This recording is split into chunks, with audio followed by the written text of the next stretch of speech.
আসসালামু আলাইকুম প্রিয় ভাইয়া ও আপুরা। এই ভিডিওতে আমরা অষ্টম শ্রেণীর বিজ্ঞান বইয়ের 10, 11, 12 পৃষ্ঠার মধ্যে অনুশীলনের যে প্রশ্নগুলো আছে এই সবগুলো প্রশ্নের উত্তর নিয়ে আলোচনা করব।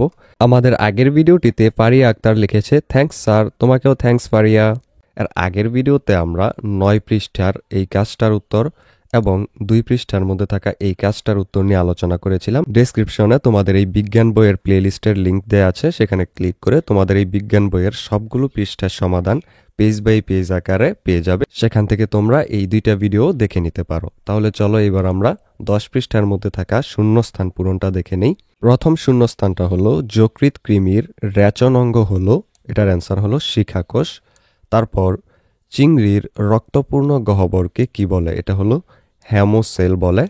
এরপর 3 নম্বর, এখানে একটা খালিঘর ছিল, এরপর ছিল পেশিবহুল পা দিয়ে চলাচল করে, এটা হবে এখানে অ্যান্সার আর্থ্রোপোডা। এরপর 4 নাম্বারটা করডাটা উপপর্বের প্রাণীরা মেরুদণ্ডী, এখানে অ্যান্সারটা হবে করডাটা। 5 নাম্বারটা হলো ইউরোকর্ডাটা উপপর্বভুক্ত প্রাণীদের লেজে, অ্যান্সার হবে নটোকর্ড থাকে। এরপর 11 পৃষ্ঠার মধ্যে দেখো কিছু সংক্ষিপ্ত প্রশ্ন দেয়া আছে। এই যে প্রথম কোয়েশ্চেনটা হলো, কোনো প্রাণীর দ্বিপদ নামে কয়টি অংশ থাকে? এই অংশগুলো কি কি? মানুষের বৈজ্ঞানিক নাম কি? তাহলে চলো এর অ্যান্সারগুলো আমরা দেখে নিই। প্রথম প্রশ্নের উত্তরটা হলো, কোনো প্রাণীর দ্বিপদ নামে 2টি অংশ থাকে, এই অংশগুলো হলো গণ ও প্রজাতি। মানুষের বৈজ্ঞানিক নাম হলো হোমোসেপিয়েন্স, এর বানান হলো এটা। এরপর 2 নম্বর কোয়েশ্চেনটা ছিল, তোমার চেনা জানা 5টি অমেরুদণ্ডী প্রাণীর নাম লেখো, এর অ্যান্সার হলো, আমার চেনা জানা 5টি অমেরুদণ্ডী প্রাণীর নাম হলো 1 কেঁচো, 2 নম্বর মৌমাছি, 3 চিংড়ি, 4 ঝিনুক এবং 5 হলো জেলিফিশ। এরপর থার্ড কোয়েশ্চেনটা হলো, চিংড়ি কোন পর্বের প্রাণী? এদের বৈশিষ্ট্যগুলো কি কি? এর অ্যান্সার হলো, চিংড়ি আর্থ্রোপোডা পর্বের প্রাণী, এদের বৈশিষ্ট্যগুলো হলো 1 নম্বর এদের বহিকঙ্কাল আছে, 2 নম্বর এদের দেহ খণ্ডিত, 3 নম্বর এদের অঙ্গগুলি যুগ্ম এবং 4 নম্বর হলো এরা সাধারণত জলজ পরিবেশে বসবাস করে। ভিডিওর এই পর্যায়ে তোমাদেরকে একটা আপডেট জানিয়ে রাখি, তোমাদের নিশ্চয়ই এক এক বিষয়ের প্রাইভেট পড়ার জন্য এক এক স্যারের কাছে দৌড়াদৌড়ি করতে হয়, এতে করে অনেক সময় এবং অনেক টাকাও খরচ হয়। কেমন হতো যদি একই জায়গায় সবগুলো সাবজেক্টের প্রাইভেট পড়তে পারতে, আর টাকাও লাগতো অনেক কম। সেই কথা ভেবেই তোমাদের জন্য 10 মিনিট স্কুল একটি অনলাইন কোর্স লঞ্চ করেছে, যেখানে খুব অল্প খরচে গোছানোভাবে সকল বিষয়ের উপর ক্লাসগুলো নেওয়া হবে। ডেসক্রিপশনে লিংক দেওয়া আছে, সেই লিংকে ক্লিক করে বিস্তারিত জেনে যদি কোর্সটি ভালো লাগে তাহলে আজই ভর্তি হয়ে যাও সেই কোর্সে। এবার চলো ভিডিওতে ফিরে যাক। এরপর 4 নম্বর কোয়েশ্চেনটা হলো, স্তন্যপায়ী প্রাণীদের বৈশিষ্ট্যগুলো লেখো। এর অ্যান্সার আমরা লিখব, স্তন্যপায়ী প্রাণীদের বৈশিষ্ট্যগুলো হলো, এদের শরীরে লোম থাকে, এদের দুধ উৎপাদনকারী গ্রন্থি থাকে, এরা সরাসরি সন্তান প্রসব করে এবং 4 নম্বর হলো এদের শ্বাস গ্রহণের জন্য ফুসফুস থাকে। 5 নম্বর কোয়েশ্চেন, ইউরোকর্ডাটা বৈশিষ্ট্যগুলো কি কি?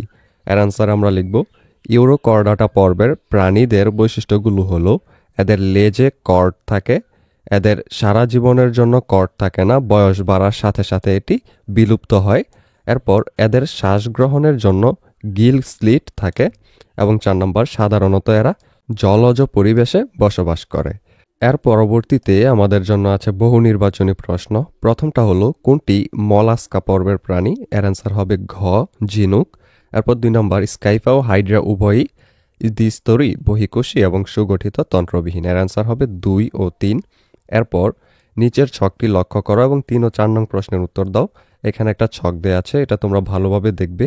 এই ছকটা অনুযায়ী আমাদেরকে কোয়েশ্চেন করছে, ছকের কোন প্রাণীটি অমেরুদণ্ডী? এর অ্যান্সার হলো ক, এম, অর্থাৎ প্রাণীর ডানা এবং হিমোসিল নামক দেহ গহ্বর থাকে, অর্থাৎ যেটার মধ্যে ডানা থাকে সেটাই মেরুদণ্ডী, অর্থাৎ এখানে হাড় আছে যেহেতু।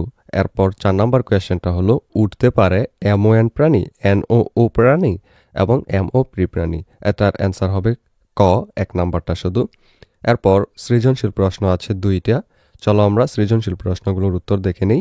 এরপরে আছে নিজে করো, এই 2টা প্রশ্নের উত্তর আমরা দেখব। তো প্রথম যেটা আছে সেটার মধ্যে 2টা ছবি দেয়া আছে। এরপর কয়ের মধ্যে বলছে শ্রেণী বিন্যাস কি? এর অ্যান্সার আমরা লিখব,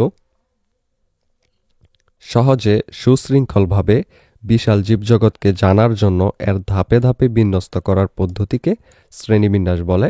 2 নম্বর কোয়েশ্চেনটা হলো, বৈজ্ঞানিক নাম বলতে কি বোঝায়? এর অ্যান্সার আমরা লিখব, একটি প্রাণীর বৈজ্ঞানিক নাম দুই অংশ বা দ্বিপদ বিশিষ্ট হয়। এই নামকরণকে দ্বিপদ নামকরণ বা বৈজ্ঞানিক নামকরণ বলে। জীবের প্রজাতির বৈশিষ্ট্য চিহ্নিত করে এ নামকরণ করা হয়। এ নামের প্রথম অংশ গণ এবং পরের অংশ হল প্রজাতি। বৈজ্ঞানিক নাম ল্যাটিন অথবা ইংরেজি ভাষায় লিখতে হয়, যেমন মানুষের বৈজ্ঞানিক নাম হলো হোমো সেপিয়েন্স। এরপর গ নাম্বার কোয়েশ্চেনটা হলো পি প্রাণীটি কোন শ্রেণীর ব্যাখ্যা করো এইটা। এরপরের ঘ নাম্বার কোয়েশ্চেন হলো প্রাণী দুইটি ভিন্ন শ্রেণীতে থাকার কারণ বিশ্লেষণ করো। চলো আমরা এই দুইটার উত্তর দেখে নেই। এটার উত্তর যেহেতু একটু বড়, তাই আমরা উত্তরগুলো শুধু দিয়ে দিচ্ছি, তোমরা উত্তরগুলো দেখে নাও।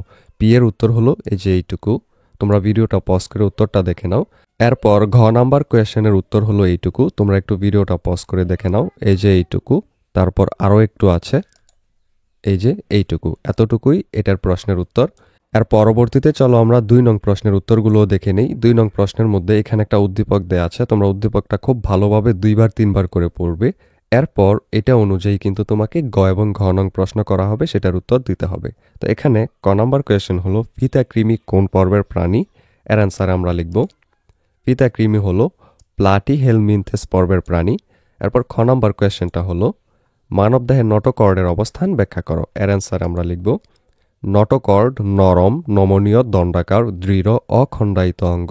মানবদেহের পৃষ্ঠদেশের মাঝ বরাবর নটোকর্ড অবস্থান করে। শুধু ভ্রূণাবস্থায় অথবা সারা জীবন নটোকর্ড থাকে। মানবদেহে নটোকর্ড শুধু ভ্রূণীয় অবস্থায় থাকে, পরবর্তীতে এটি মেরুদণ্ডে পরিণত হয়।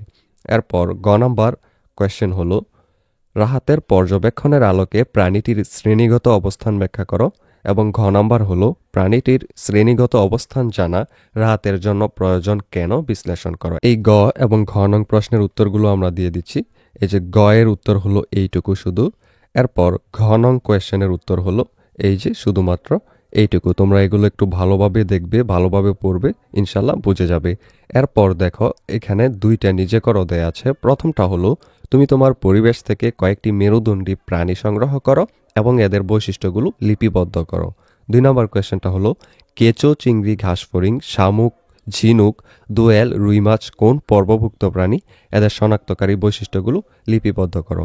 এই 2টা প্রশ্নের উত্তরও আমরা দিয়ে দিচ্ছি। এই যে এখানে এই যে প্রথম প্রশ্নটার উত্তর হলো এটা, প্রাণীর নামগুলো এই ঘরে লিখবে আর বৈশিষ্ট্যগুলো হলো এই ঘরের মধ্যে এরকমভাবে লিখবে।